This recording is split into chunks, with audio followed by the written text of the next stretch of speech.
Allah ku dan bani aran hankalinku na minti da. An yi hatsarurruka da dama a 'yan kwanakin nan da suka wuce.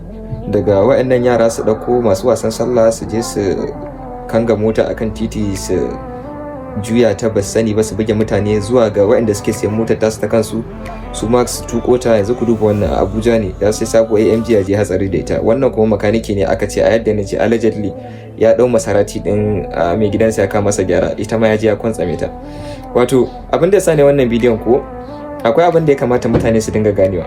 Idan aka ce maka mota performance car ce, kafin tsallaka wayancin masu hawa kananan motoci su Corolla suna drift, kun ga wayannan motocin musamman idan aka ce maka mota tana da horsepower sama da 300 sama, karfin doki 300 abin da ya sama, wayannan motocin suna da mugun karfi.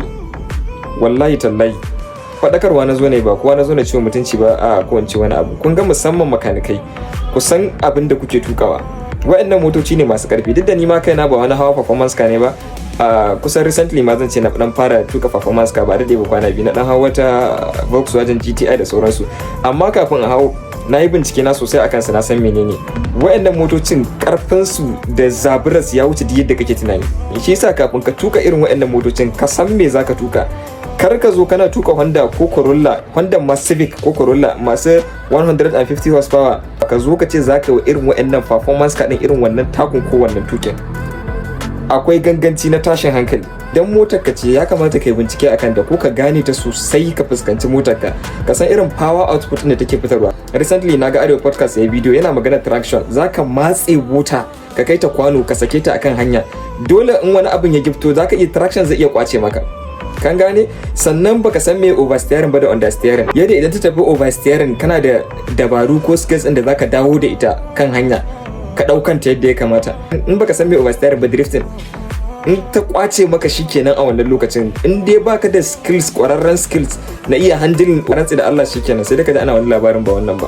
Dan haka sai mun kula sosai, wayannan abubuwan da kuke gani ba karamin abu bane. Shi yasa nake ta maimaita muku, zaka iya sa rayuwarka a hatsari da ta dukiyarka da kuma ta al'ummar da suke kan titi, saboda titin ba naka bane kai kadai. Dole sai ka gane wayannan abubuwa ne wanda suke muhimmai gurin tuka irin wayannan motocin. Kuma baka san wayannan abubuwan ba, oversteering, understeering, baka da wani sai ka ce zaka tuka performance car, ba fa zai yiwu ba fa.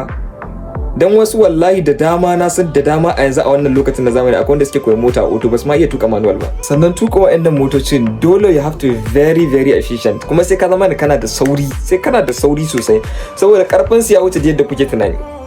Ba za ku gane bane sai ka tuka irin wayannan motocin, in seconds in ta kwace ma shikenan. Sai in kana tuki a ko a babban hanya sai ka dinga kuma tuki wanda zaka dinga tunanin kowa bai iya mota ba, kai kadai ne ka iya. Kar ka dinga tuki kana mutane bamba to bamba, kana matse su kusa da kusa, ko ka tunanin kafin ka je can gurin ai zaka iya control din ta ko ka juya ta, kan ka kyafta ido ka je gurin. Tuka performance ka fa ba iya taka total bane, sai ka iya handling kan mota sosai. Handling ba kwana bace, sai ka gane wannan lissafin.